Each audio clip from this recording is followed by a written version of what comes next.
There's an intelligent way to approach marriage. Intelligence. Nothing has caused the human race so much trouble as intelligence. Modern marriage. Now, we progressed emotionally. Baloney. Once it was see somebody, get excited, get married. Now it's read a lot of books, fence with a lot of four-syllable words, psychoanalyze each other until you can't tell the difference between a petting party and a civil service exam.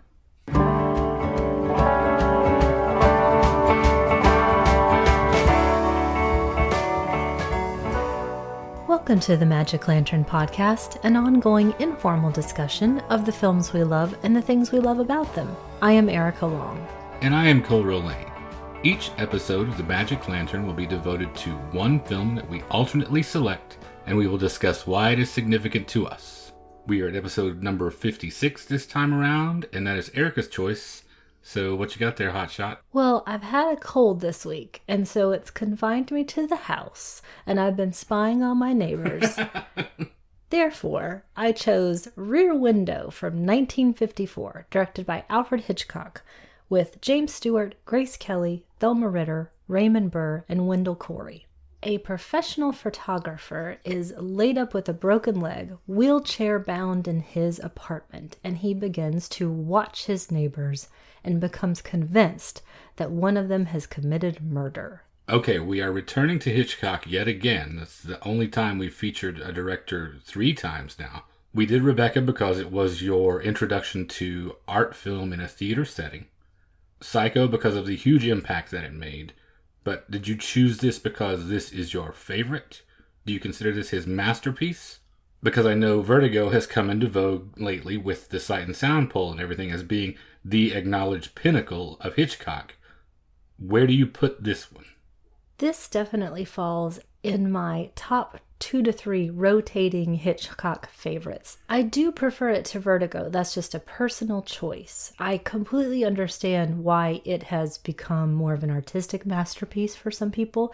I would put Rear Window right up there as well, and hopefully we'll get to a number of those things that have made this such a taut classic in my eyes.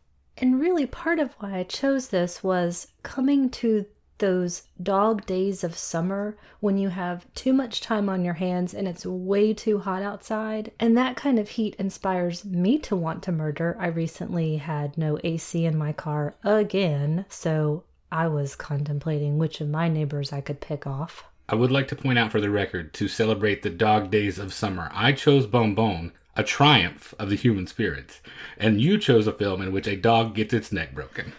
I always forget about that until I'm watching it, and now it's even more poignant than ever. I hate to say that as if I somehow didn't care about animals before I got one, but now it physically hurts me to see anything like that happen. And I do want to mention again, because I can hear it in my voice, I really do have a cold, so it is affecting my voice a bit, so excuse me for this recording.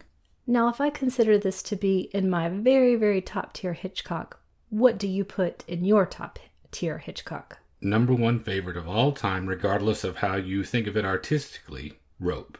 Hands down. There is no more favorite Hitchcock film of mine than that. An easy second place is Shadow of a Doubt. I love the sinister Joseph Cotten. I would say with Rope, I think you feel like me with Rear Window, that you don't just like it because of the trick, of the parameter that he set for himself and how he filmed it. And this has a lot of really interesting set pieces and confines like that. Takes place in the apartment. The point of view is mostly from the apartment, except for a very few small scenes. But that's not only why I like it. Same situation with me and Rope. I know the gimmick is that it's shot as if it's a single unbroken take, but that is not at all why I choose it as among my favorites. It's an interesting footnote, but it's much more about the interplay of the characters and, as Crow T. Robot says, getting to decide who lives and who dies. And also, one last note, great James Stewart performance, just exactly. like in this. So how about we get right into the movie? Sure. We open with that great jazz score. I love it as a setting.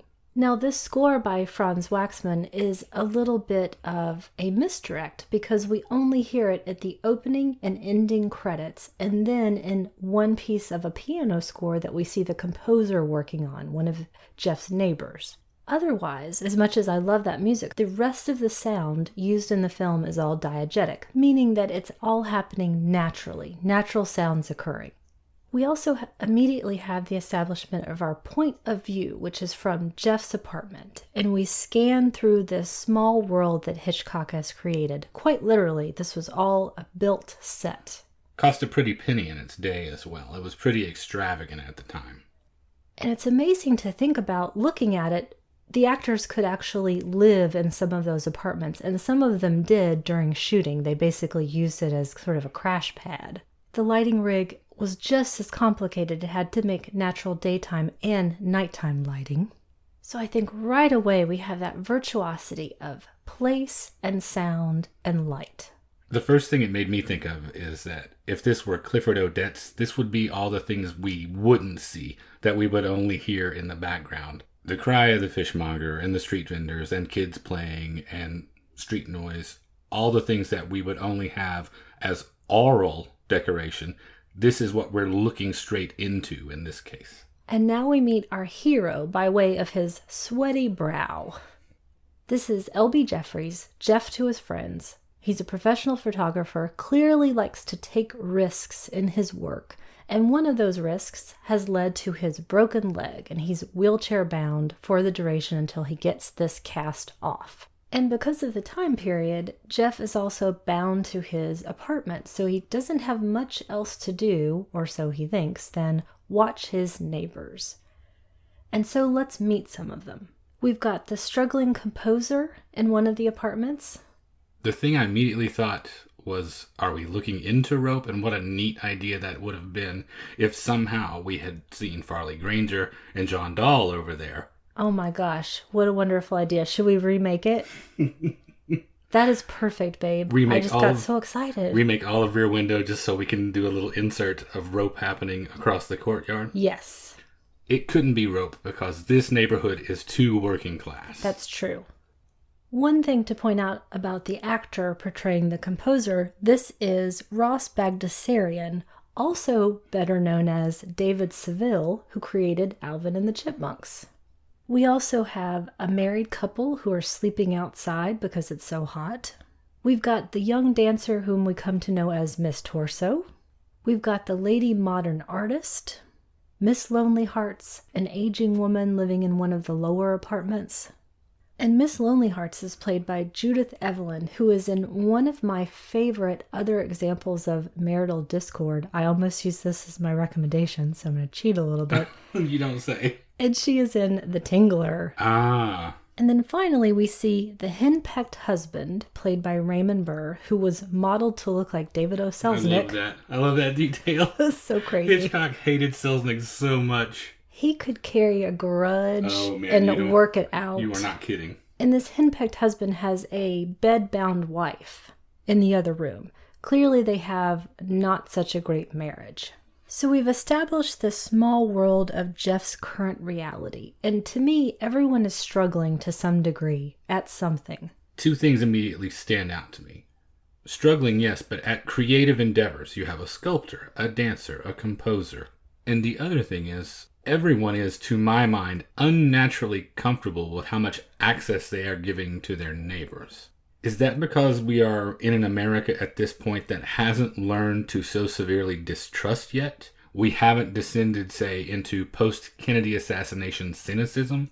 People still trust their neighbors, they still trust their government, and Hitchcock is absolutely banking on that? And also banking on that the most nefarious things are happening right in front of our eyes.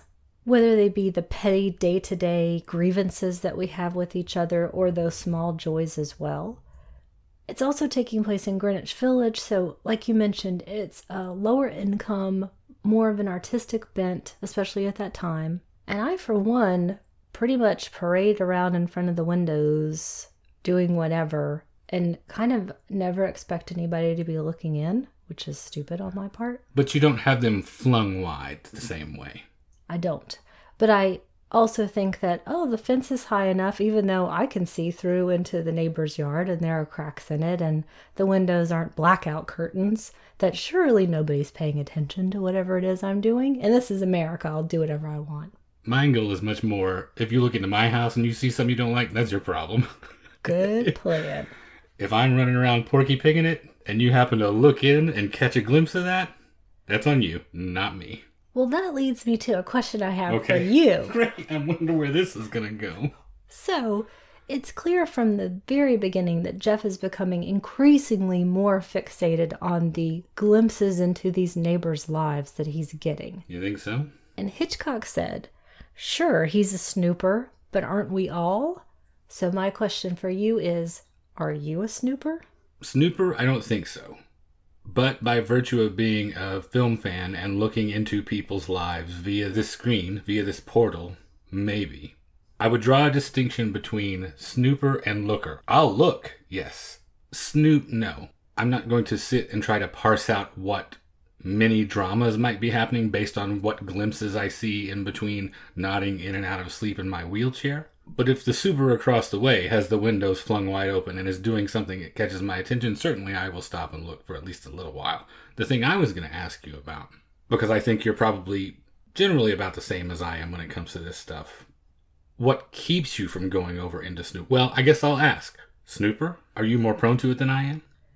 I would probably be much more prone to it than you are. I'll ask probing questions of anybody who wants to sit down and talk to me. But at the end of the day, I just generally don't care that much about whatever else is going on. I'm tied up in my own petty dramas, or I'm sleepy and I want to go to bed or go play with the dog. And so I just lose interest typically. That gets me to where I was going. That's a great segue, thank you. Okay. Because I was wondering if you're not, is what keeps you from doing it the risk-reward part of the equation for spying on other people? I consider it to be all reward. No risk. Whatever. You want to come after me? Go ahead. Even if Raymond Burr is going to drop you out of a window? I can take Raymond Burr. Okay. At least when he's dressed up like David O. Selznick. Not when he's Perry Mason. Just to be clear. Right. One other little detail that I really did enjoy right here in this opening section is that even when we are not talking directly about the neighbors, whatever the conversation is syncing up with what is happening across the way. If Thelma Ritter and James Stewart are having a discussion about having a nagging wife, we are catching a glimpse of Thorwald and his wife with their struggles across the courtyard. And it happens more than once. It's fun just to see how that little bit of narration lines up, even if it is not specifically addressing what we are looking at. That moment when a gimmick becomes perfection. It's incredibly wonderful to watch, and why I think this bears beyond repeated viewing. For me, I probably have seen this at this point maybe 15 times. Mm-hmm. The more you watch it, the more you find those things. There are countless little devices that work perfectly like that. Even down to something as simple as having Thorwald wear a hat to get attention, the same way Gloria Stewart wore the white gown in The Old Dark House, so that she looked like a candle flame moving across the screen. That little bit of detail makes Thorwald stand out as he's moving through this rabbit warren of apartments, and our eye is immediately drawn to him. P.S. It would drive me crazy to live like this. With this many people, this close to me, in such proximity with the sound and the noise, it would drive me insane. That is why I never want to live in an apartment again. I cannot stand to listen to somebody's clarinet practice, somebody else's yelling, somebody else's TV habits. I don't want that intruding in my life. But end of my soapbox discussion about my Ayn Rand philosophy, which is what it's starting to sound like. But anyway. And so we're seeing all of this from Jeff's eyes. And what do all of these people mean to him in terms of his views on life and specifically marriage and relationships? We've got one not so great marriage, one just sort of so-so marriage, and then a number of other single people, one of whom, Miss Lonely Hearts, is clearly struggling. And now it's into this world that we meet my favorite character in this or any other film. That would be Stella, played by Thelma Ritter. Now, I personally adore Thelma Ritter. I'm with you. And she said something great, which is that Hitchcock never told you if he liked what you did in a scene, and if he didn't like it, he looked like he was going to throw up. So Stella is Jeff's conscience, possibly. She's the no-nonsense nurse. She functions two ways. She's that for one thing, but I like her as the Brooklyn to Lisa's Manhattan as well. The thing I like most about what she brings from that relationship angle, she talks about her husband Miles and that they're two maladjusted misfits. I really appreciate that, as another maladjusted misfit as well. So Stella questions why Jeff is doing this peeping, and also what his problem with Lisa is, who we haven't met yet. It's basically, what are you so afraid of? Now, I happened to be watching something completely unrelated to this earlier today. It was an episode of Andy Griffith. Now, in that, there's a running theme that you'll see in a lot of things of the period, which I think of as not the confirmed bachelor, but the long-time bachelor. And this idea that men were supposed to be either afraid of marriage or completely resistant to it, and that's marriage to anybody. Is that something that you also recall from films or TV or radio of that period? Of that period, of this period, of any number of periods. And I'm sure it doesn't come as any surprise to you or anyone else who has listened to the show that it drives me crazy. And I really resent the automatic assumption that this is the thing that everyone is supposed to want. No allowance is made for knowing the difference between fear of commitment and simply knowing yourself and knowing, I simply don't want to be married. No fear, not afraid of anything. I legitimately prefer this state. And that is given no credence whatsoever, and it makes me insane. To me, it seems like the problem is always posed as the person doesn't want to marry anybody, as opposed to actually examining the relationship, which is what this film does to a certain extent, which I'm much more on board for. Let's talk about why you don't want to marry this person rather than this weird, made-up psychological complex. So at the moment, before Lisa has arrived, it's posed as she's too perfect. She's not ordinary enough. And then we get the final piece of the neighborhood puzzle here. We have the honeymooners arrive. So our last idea of marriage. And now for the moment that I always remembered from the first time that I saw it, the moment that stuck with me, that's the kiss. Whose kiss? Our kiss? Their kiss? The Their newlyweds kiss? Both of ours kiss. All of our kisses. What are you referring to? I am referring to Grace Kelly indelibly entering the screen.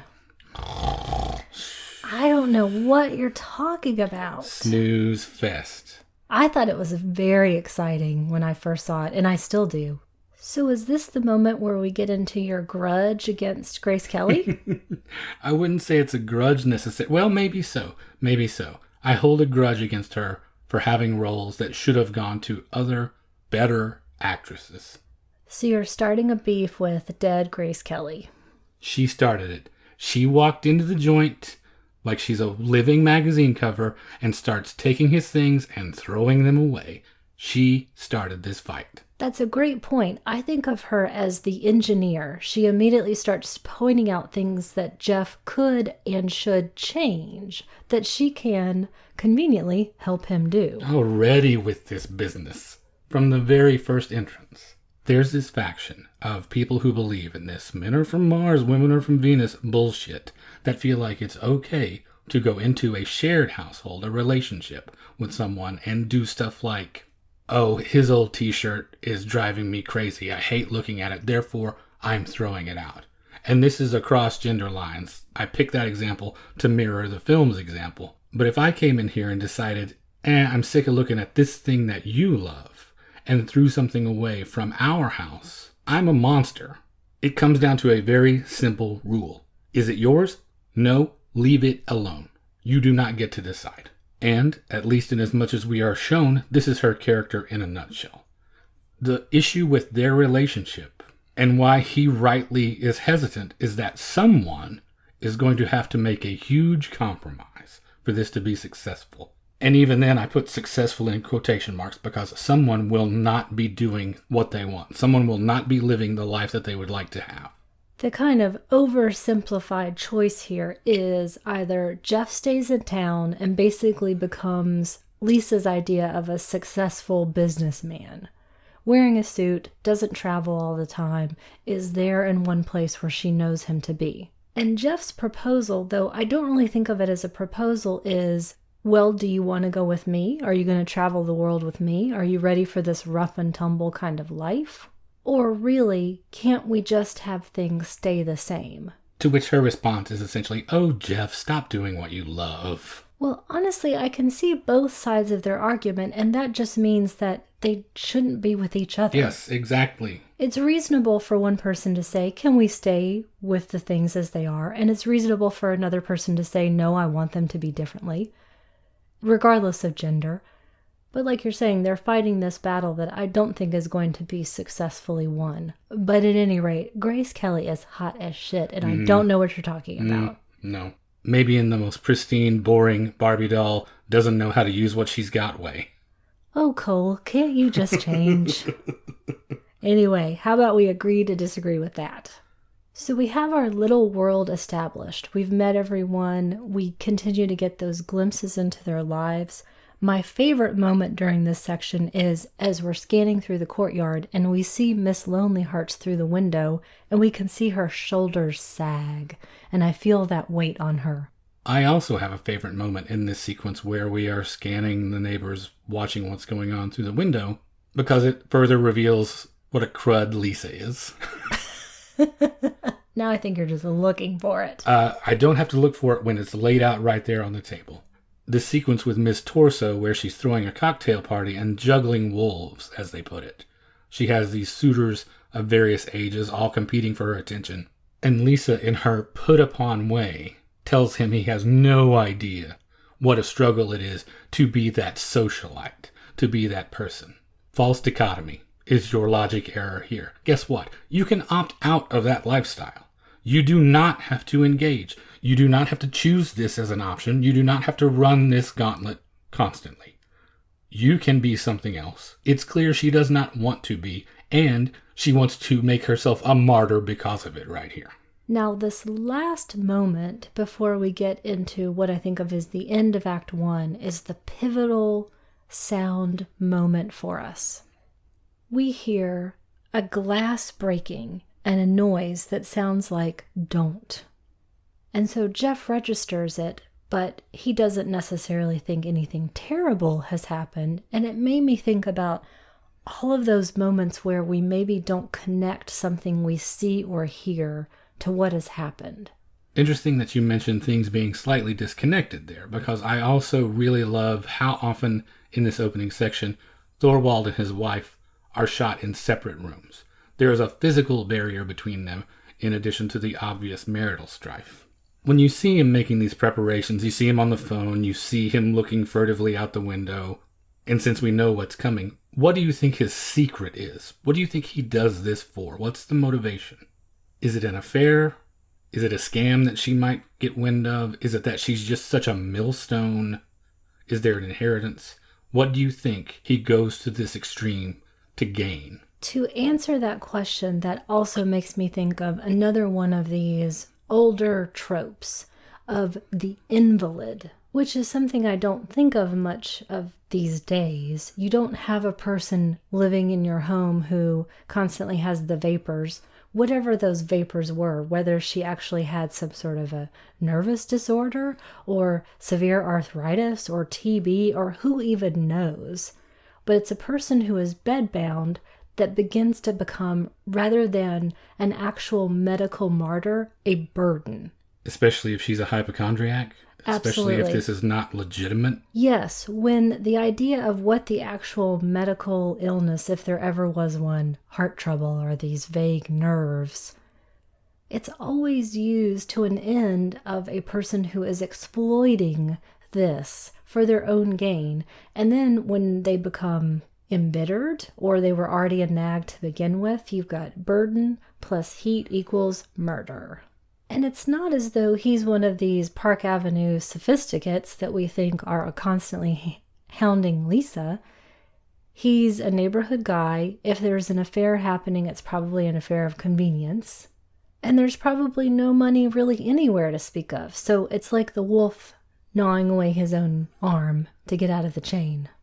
Now, did that answer your question? What do you think? Am I missing anything? I agree. I'm also familiar with the 1910 case That is one of the two murders that this is loosely based on, and that one had a lot to do with the wife being an obstacle.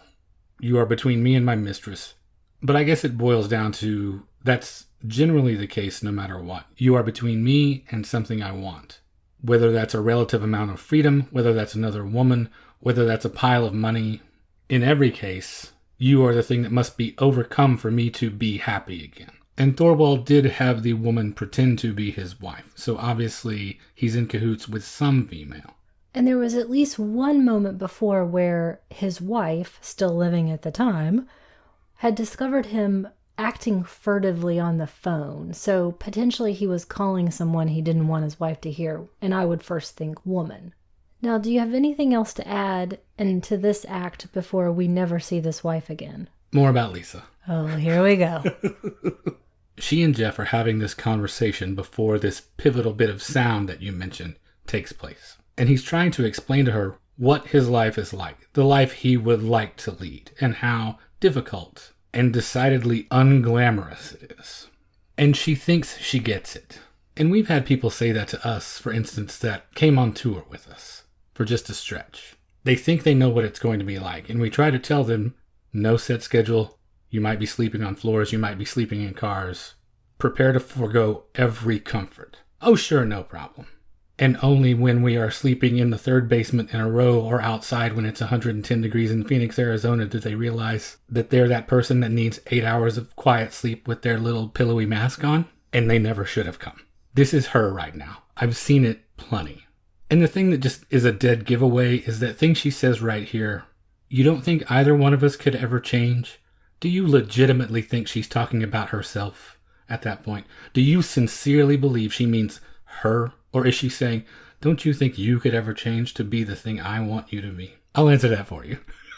No, she does not mean that. She is not talking about herself. She means you do what I want. Agreed. And that's also coming from the person who likes the little pillowy thing over their eyes to go to sleep and does not want to be touched by anyone or any degree of heat at any point during sleep. And that is why I am not going on tour with you guys. That's the difference, though. You know yourself, and you would never ask. And you would never say something as dumb as, no, I've got it. I understand, when you fully don't. So we are agreed, and I am history's greatest hero. Perfect. Right? Yeah, exactly. Okay. Fortunately, though, right here, someone is murdered, so we don't have to listen to her anymore. Good job. A cry rings out in the night, and we know something terrible has happened. Now, this has been happening as it's getting later and later and later, and Jeff has been drifting off.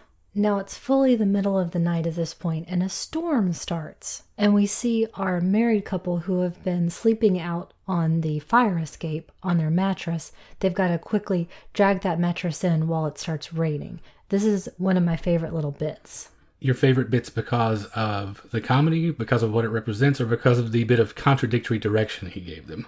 The bit of contradictory direction, plus it looks so natural, and now we know why. Well, unbeknownst to the two actors playing the married couple, he directed each one of them to pull in a slightly different direction, which generates a fun comic effect of tussling over this when the rain starts to fall and the man falling backwards into the apartment, which was not intended to happen. It's just one of those little bits of serendipity that make all the difference in a film sometimes. Now, as the storm goes on through the night, we see Thorwald leave periodically with a suitcase, so he is getting things out of the apartment. Now, I know people for whom it is a big pet peeve when there are obviously empty suitcases on screen. In this case, though, it functions exactly the right way, because when he leaves the apartment, they're obviously full of something, and when he comes back, that's when they are obviously empty. Now, I know we mentioned the murder cases that this was based on, one in 1910 and one in 1924. This is 3 decades later, but do you think audiences were emotionally prepared for what he was suggesting with those cases being full and then empty, then full, then empty? Do you imagine it was as shocking as I think it might have been in 1954, or am I not giving those audiences enough credit? Now, I wasn't there, so I can't say for sure, but I do think it would have seemed quite shocking, and there is a section later on when it's clearly suggested that Jeff and Lisa have a sexual relationship. And to me, that's exciting to see even now, to look at adults in the period being honest. Now, do you think, however, that the audience was clued into these are body parts exiting the apartment, or maybe just clothes or jewelry or something like that? It might not have been their first thought, but then when the saws and knives come out, it probably crept into the corners of their imagination a little bit. Probably also didn't take long for them to put two and two together with Thelma Ritter helping it along, talking about blood spatter. Now, Jeff at last falls asleep, and he misses a key piece of information that we, the audience, see, which is that in one of these trips, Thorwald leaves with a woman whose face we can't see, but it's clear it's not the wife. Is it entirely clear that it's not his wife? I think there's a little bit in play of that unreliable narrator, we don't quite know what we see red herring thing happening. I think we're talking about it now, obviously, from the perspective of having seen it over a dozen times, and so can we remember back to when we weren't sure, maybe, if that was her or not? And one thing I was thinking about in that context this time, which I hadn't really considered a ton before, was the effect of the medicine that he might be taking. This whole story is told from his perspective, but when you look at his injury, that cast is pretty severe. It's not just a simple broken leg, and when you see the photo that he took when he sustained that injury, an automobile is flying directly at him. So this was probably a pretty intense experience that involved surgery, stitches, staples, plates, who knows what is going on underneath that cast. And so there has to be a pretty regular regimen of pretty stout painkillers. And we clearly see him take medicine at one point. We're not told what it is. Plus, he's drinking regularly as well. He's sleeping in that chair, which doesn't make for a great night's sleep. So it is quite conceivable that we should not completely rely on what he is thinking that he's seeing. So it's reasonable to question his version of events. Another thing that I like about that idea is that Hitchcock shoots a lot of these people with indistinct faces. Here in a moment, we're about to see Thorwald closely for the first time, and up till now, everyone has been quite indistinct. And I, for one, couldn't pick any of these people out of a lineup if I were pressed to.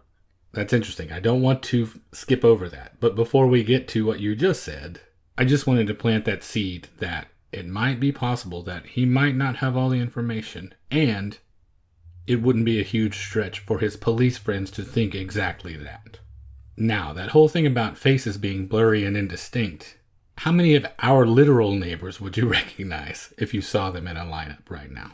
0. I could probably identify their dogs or cats more clearly than I could any of them. It makes me think it's a little bit of a shame because I think very similarly to you, could happily live the rest of my life and not be able to pick those faces out. But this neighborhood, the way it functions as an organism, sort of, it requires that interaction. It's a living, breathing thing, and for justice to be served, it has to function as a whole, which I will get to in much greater detail when we wrap this whole thing up. And as you mentioned, those neighborhood players continue on about their business. I'm going to compress down a little bit of the action here because everyone is doing their own thing. The key entrance is of the little dog who lives on one of the upper floors, and the owners have rigged that ingenious pulley system so they can let the dog out and down. Now, the dog is starting to get interested in the flower bed that Thorwald has been tending. And at this point, Jeff pulls out his additional tools to investigate further into what Thorwald is up to. He's got the binoculars and then the telephoto lens. In the meantime, we see some of those creative and romantic entanglements play out. We've got the songwriter who is stymied at this point, so he's doing housework. And we've got the newlyweds who still haven't taken a break yet from their activities. Meanwhile, Lisa is back in the picture and she is in Jeff's lap. I was following two different trains of thought right here when she sits in his lap.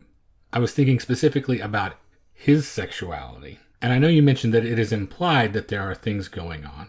Very subtle, though. And anytime we see actual activities start to begin with the two of them, especially in this case right here, he is overwhelmed by the choice to watch other people instead.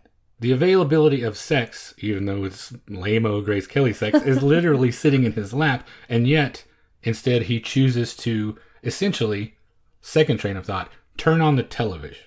I think of this as an indictment of the effect that television was having on American morals and the American household. It was still early on for television, and not necessarily every household had a TV in 1954. And even if he had one in his apartment, he didn't turn it on because he had a variety of channels just from opening his window.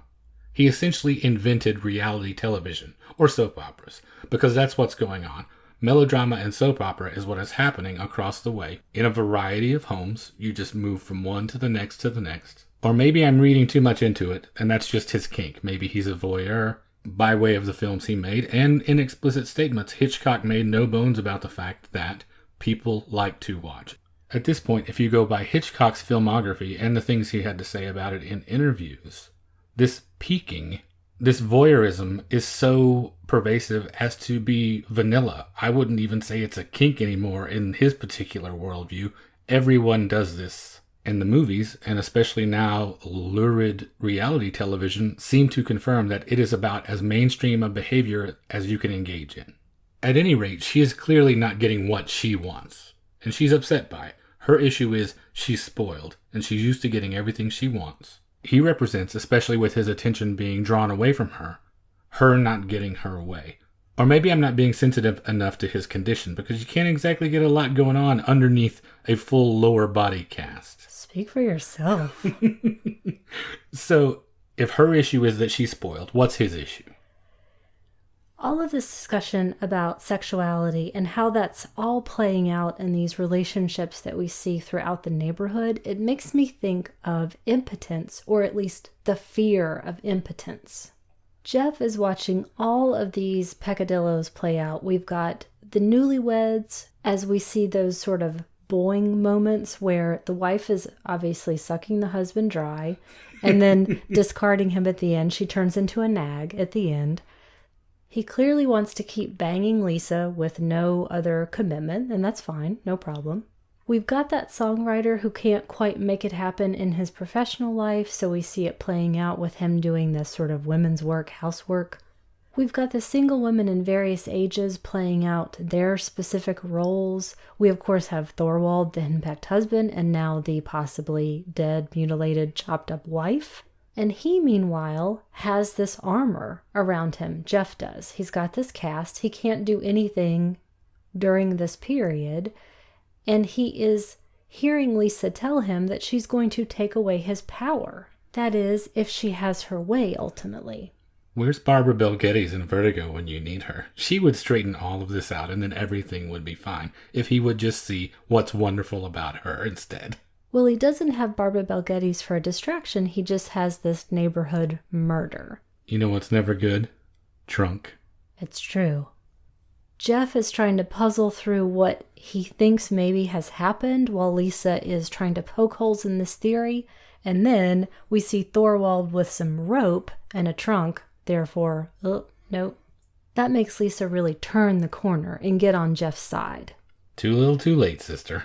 Jeff then is ready to rope in his police buddy, Doyle. And while Stella and Lisa are both completely intrigued and on board at this point, Doyle is not. Doyle goes over the so-called evidence that Jeff has and proceeds to poke holes in it all over the place and also do some investigation on the side, if nothing else, to shut Jeff up. And now Stella and Lisa are about to take a central role in all of this action. They're going to start going out and doing all of these things that Jeff can't. Again, impotence. Stella absolutely strikes me as the type that, if it were 2017, is listening to true crime podcasts and is active in every internet web sleuth forum you could imagine. Doyle at this point is able to point out some logical inconsistencies to really cast out, like you were saying, to make Jeff into an unreliable narrator. So while this is going on, we get to Miss Lonely Hearts again. She's about to go out for the evening. Everything significant that is happening in this array of neighbors' windows, I love how it is driven by desperation. Desperation to create, desperation to be attached in her case, desperation to be unattached in Thorwald's case. And it underlines a couple of things for me that I like to think about right here. How this neighborhood is a microcosm of the world at large, and how everyone has their struggle that they're dealing with. And how when we are wrapped up in the middle of these struggles feel monumental. It's literally life and death in the two cases that we mentioned specifically here. Miss Lonely Hearts with her upcoming attempted suicide in the Thorwalds and that homicide. And with that homicide that is still in doubt on Doyle's part, Jeff thinks that Thorwald is going to make his final move that he's going to clear out tonight. So it's time for them to act. This is the moment where Lisa declares that she's going to stay the night, and she has that overnight case in her negligee. This was the part I was talking about that was very exciting to me when I was younger, and still is, to look at adults being honest about what it is they're going to do. And so while the outside action is put to bed for the moment, the inside action is just starting to heat up. When Doyle comes back, now there's a big buildup with that moment where he asks Jeff to talk again about what else have you got? And the music happening outside seems to be leading to some big reveal. In that moment, I feel so deflated in the audience. Did you feel the same way when Doyle says Lars Thorwald is no more a murderer than I am? I don't know if I specifically felt it as much as you maybe, because I knew how this was going to turn out. Even from the very first viewing, I had no doubt they were going to catch this bad guy. So Doyle manages to explain away every piece of evidence that Jeff might have, and Jeff and Lisa are pretty morose at this point. Miss Lonely Hearts comes home with a much younger man, clearly, and they enact yet another of these negative relationships. He proceeds to basically try to rape her, it looks like. She's got to fight him off. I'm intensely curious how, with the pervasive social attitudes in 1954, that was perceived. If a significant section of that audience was not sympathetic to her because she, quote, brought it on herself, unquote, by bringing this young man back to her house with illicit intentions. I don't even know if illicit intentions frames that the right way.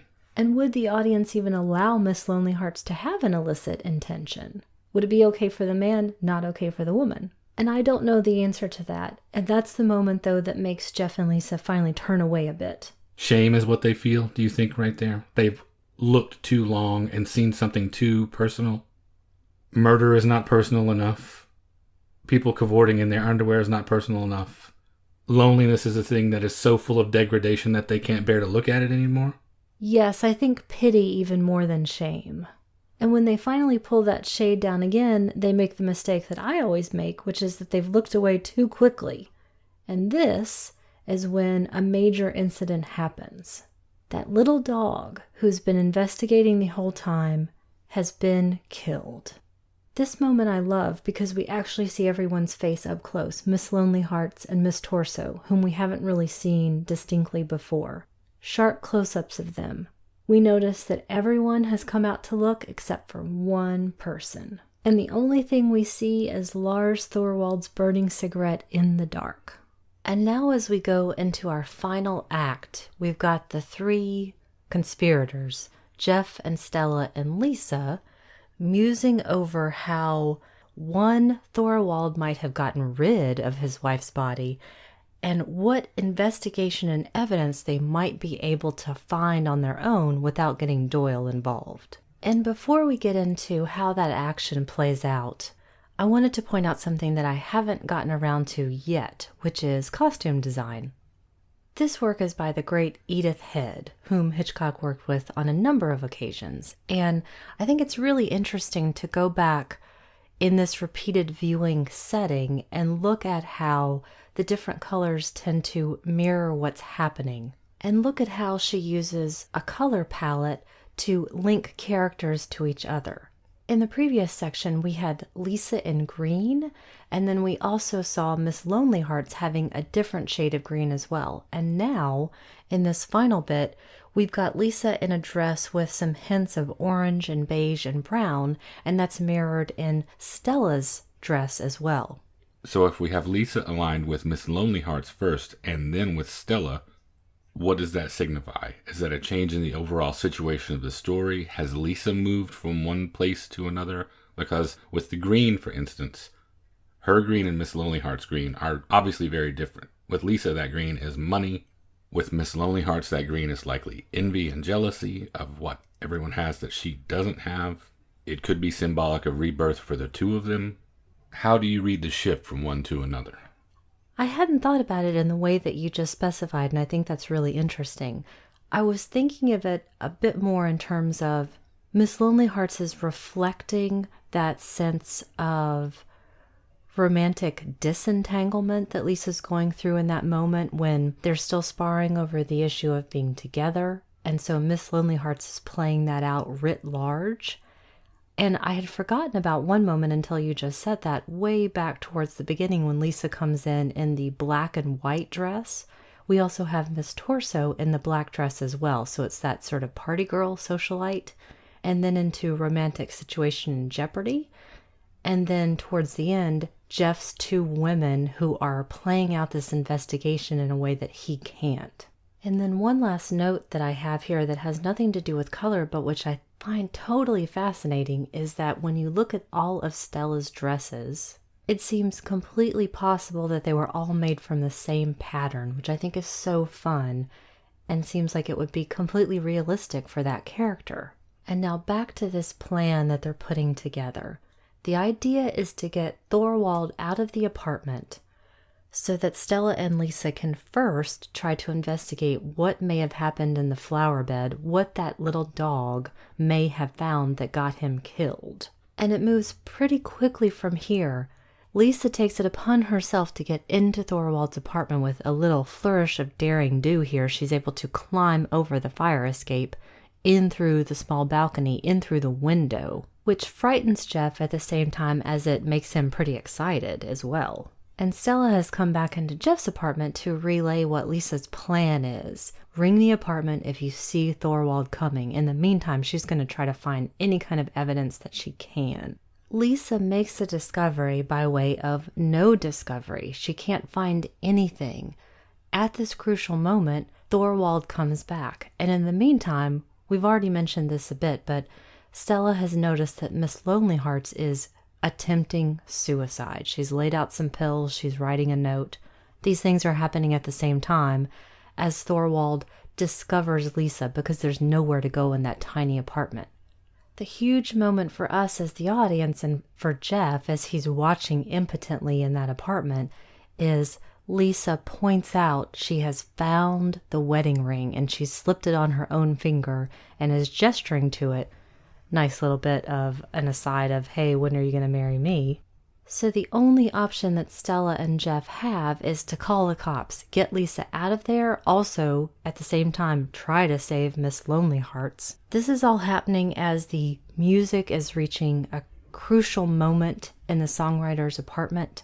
It's weird that you say that, I realize now, because as musically oriented as I am, I did not think about the music much at all in this movie, especially as it pertained to the action of the scenes. A moment that I love, if nothing else as a movie-making device, is that the beauty of the song actually stops Miss Lonely Hearts from taking that final crucial step to swallowing all of those pills. She's entranced by it. It also distracts Lisa for a moment as well. Do you think your music has ever stopped a murder from happening? No. Well, maybe. But I somehow doubt it. I did make one solo record that was probably half murder ballads. So, if I had to guess, maybe not. And speaking of murder, it looks like Lisa might possibly be the next victim. Thorwald is shaking her so angrily. It's a really terrifying moment to watch. Fortunately, the cops arrive just in time. They're able to get Lisa out of there. Stella is planning to go try to bail her out. Now, however, though, Jeff has probably been seen by Thorwald. Lisa yelled out his name. He was able to turn off the light in his apartment and back up, but he has most likely been seen. And so we're headed to the final showdown.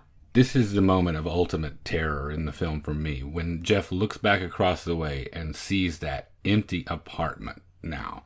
And we know that Thorwald is on the way.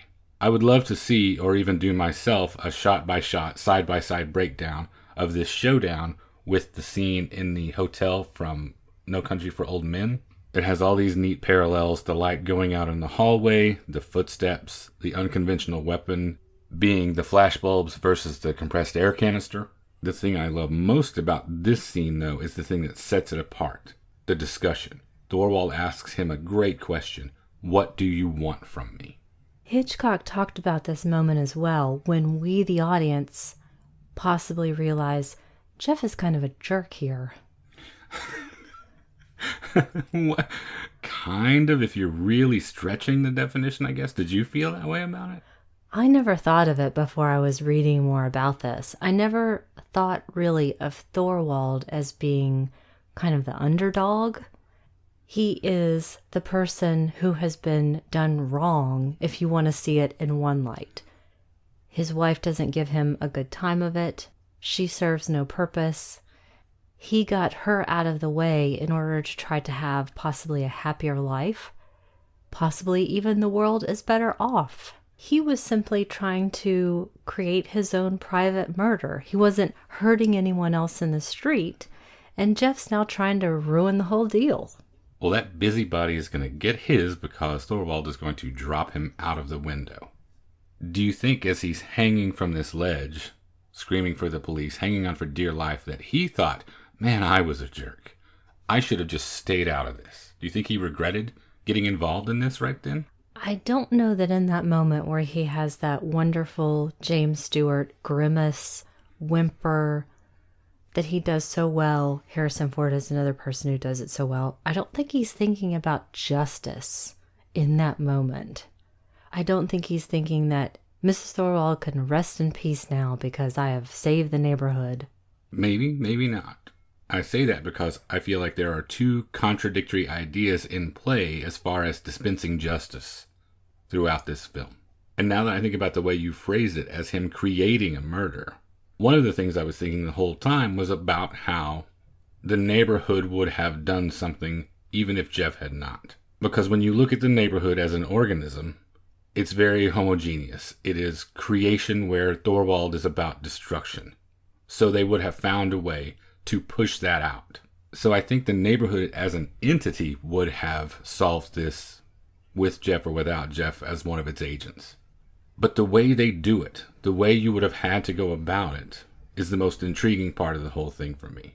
Destruction of life, the ultimate crime, homicide, will not stand. But you have to commit all of these other minor infractions to receive justice, to identify the killer, to bring him to the attention of the police, to get him prosecuted. You have to be a peeping Tom. You have to break and enter. You have to burgle. You know, what never occurred to me in the number of times that we were talking about this as an idea before the show, I couldn't really get a handle on it until something you said just made sense to me. We are in the age now of a neighborhood Facebook page and the Nextdoor app. And what happens anytime there is any news story about any person even tangentially related to the city that we are in or the neighboring city, someone immediately posts it to the page, as in this person could be walking around through your street or sitting out in front of your garage right at this moment. We all have to do something. And this being Texas, there's the inevitable, I wish he'd come in my house. Absolutely. That list of quote-unquote lesser crimes that any of us would be willing to commit starts with, number one, informing on each other. We're doing it constantly. We're this nation of busybodies now. Up through, I'm going to patrol the neighborhood as a vigilante. Up through, let's get our cars together and form some sort of a posse. Up through, let's take note of license plates, and here's a description of all these people. We're now all McGruff the crime dog, waiting, hoping that something's going to happen so we can pounce on it and do something and earn our gold star. So in that sense, I guess Stella is much more the audience surrogate than Jeff ever was? Jeff starts because he's bored, really. Maybe the rest of us start because we have a little too much time on our hands, which is one of the things that inspired me to choose this for the episode in the first place. The other being that we all somehow think that if we suspected something was happening, we could do something about it. Well, since we're at the end and you mentioned that that's why you chose this, do you have other reasons, or is that specifically the reason that you selected the film for the show this time? I do have a number of other reasons, and it goes into a little bit of final thoughts, I would say. So before we get there, anything else you wanted to add about really the end of the film? We've sort of left Jeff hanging on that ledge outside of his apartment. Well, Jeff falls, the cops catch him, he still gets double the cast for his trouble. But ultimately all is well. The neighborhood reverts to its nice, friendly, creative, stable environment. I'm sure Stella received a commendation from the mayor.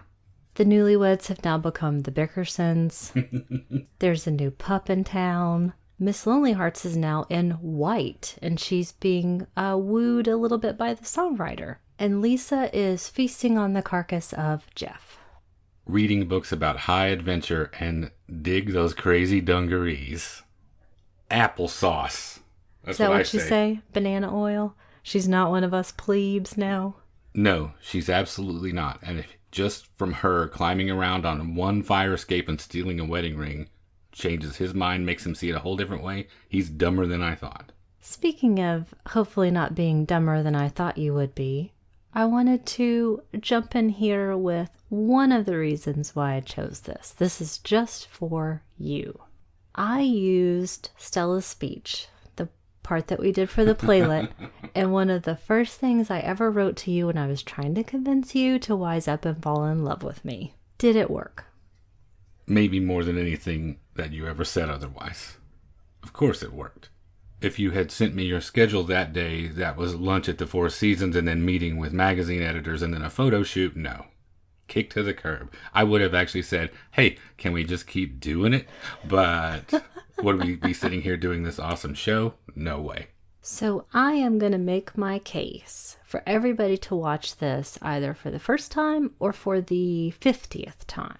Just like one of the central themes to why I chose Psycho, I feel like this, many of Hitchcock's films, and I mean, really, if we're going to talk about it, so many of the films we love are made for repeated viewing. As we've mentioned so many times throughout this, the incredibly interesting effect of the diegetic sound. The moments that I pointed out to you that you hadn't noticed, and you've seen this many times. The interesting things to note with the costume design. To decide for yourself what you think about Jeff. To look at all of these lives being lived out through this window as a reflection of the aspects of love and relationships as seen through Jeff. Pat Hitchcock, Alfred Hitchcock's daughter, who I have said some disparaging remarks about in previous episodes, mentioned this as Hitchcock 101. You have the anti-hero, the cool blonde, the humor, the grisly murder, a love story, and a dialogue about food. And then through it all, you can also just watch this as a riveting thriller. What do you think? Anything else that I've missed? Nothing that you've missed, but I do want to amplify the thing you said about rewatchability. That is why I would have chosen this. This is one of those that it changes for me every time I see it, because some facet of my life has changed. I first saw it when I was a young person, 13, 14 maybe, and so, for instance, it changed for me from that viewing until I had been in a serious relationship and had these discussions with people. It changed after I had visited New York for the first time and I had experienced these neighborhoods firsthand. It changed for me after I had experienced significant danger in my life for the first time. All these little signposts for me that I go back and take with me to this viewing next time means that it continues to evolve as I continue to evolve. Just a testament to how well made it is and how universal its themes are and how well those themes are executed. And so how about your recommendation? Do you have something as eminently rewatchable for us as this? Well, I have rewatched it several times. I actually don't know if you've even ever seen it. High Road to China. No, I've never seen that. I thought it was Slow Boat to China. Or is that the phrase? That's the phrase. Okay. My recommendation is something that references this and many other Hitchcock films, and it is Manhattan Murder Mystery from 1993, directed by Woody Allen. Have you ever seen it? Yes, I have, but it didn't make much of an impression on me now that I think about it, though. So what stands out for you? I enjoyed it a lot the first time I saw it and have seen it a few times since then, but not for a long time, so I'm actually looking forward to going back to watching it. I have a copy of it, a digital copy, sorry. What stands out for me is actually Diane Keaton. She's really the star of it, and she takes the role of Jeff, but also Lisa. She does all the legwork. She's the one tracking down this murder. It's with Woody Allen, Diane Keaton, Alan Alda, and Angelica Houston. And it's about a middle-aged couple who suspect, really it's the wife who suspects, foul play when their neighbor's wife dies suddenly. As I mentioned, it's very referential. Also, not just Hitchcock films, there's an extended piece that echoes The Lady from Shanghai. I'm a huge Diane Keaton fan. She's wonderful in this. It's also really fun to see Alan Alda do his charming thing as well. He takes on the role of helping Diane Keaton track down some information for his own purposes. And I hadn't thought about it in a while, but when I was reading up on Rear Window, it was mentioned as, again, one of those things heavily influenced by Hitchcock in a totally different way. How about your recommendation? My recommendation is similar to yours since, like you said, it makes reference to this in a number of other Hitchcock films. But that is the point at which we diverge. I am recommending High Anxiety from 1977, directed by Mel Brooks and starring Brooks and a number of his usual ensemble players, Harvey Korman, Cloris Leachman, Madeline Kahn. And it's the story of a psychiatrist who has been hired to replace the former director of a sanitarium that died under mysterious circumstances. The plot doesn't matter. The plot is the biggest MacGuffin, which may be the biggest tribute to Hitchcock of all. It's just an excuse to run through a series of vignettes that affectionately parody all of Hitchcock's favorite tropes: the wrongly accused man, fear of heights, point of view cameras pushing in through windows, aberrant sexuality. It's true. I didn't even think of that. But speaking of, as she often does, Cloris Leachman absolutely steals the show in this. She has my favorite character name maybe in the history of film as Nurse Diesel. I can't even keep a straight face when I say the name. If you're a Hitchcock fan and a Mel Brooks fan, it is a really fun way to spend an afternoon. It's not high art. It's high anxiety. And that's two great recommendations: High Anxiety and Manhattan Murder Mystery. And that brings us to the end of episode 56. If you haven't taken a look at our Patreon yet, we would love it if you would do that. It's at patreon.com/magiclantern. It's a great way to contribute to the success and ongoing growth of the show. You can start for as little as $1 per month, and every little bit helps. Starting at $5 a month, you get access to many bonus episodes, so you'll never have to go a Monday without Magic Lantern in your life. If you would just like to get in touch with us, you can reach us at magiclanternpodcast@gmail.com. We are on Instagram, Facebook, and YouTube. Just search for Magic Lantern Podcast in any of those venues. We are on Twitter at @Lantern_cast. And I would just like to take a second to say thanks to everyone who has given us feedback or shared the show since last time. Tim Lego, Andy Wolverton, Jan Willis, Terry Osterhout, Mike Scharf, The Pod Couple, the AB Film Review and Andrew Pierce, the fine gentleman over at Fuds on Film, and a special thanks to our friend Matteo Boscarol this time for including us in a really nice article he wrote in the Italian publication Il Manifesto about podcasting and cinephilia. Thanks, Matteo. We appreciate you including us in that. We are on Apple Podcasts, Google Play, and Stitcher Radio. If you would like to leave us a rating or review like some anonymous nice person did last week, we would certainly appreciate it. And finally, you can find all of our episodes, including supplemental material, at the website magiclanternpodcast.com. And thank you for listening to the Magic Lantern Podcast.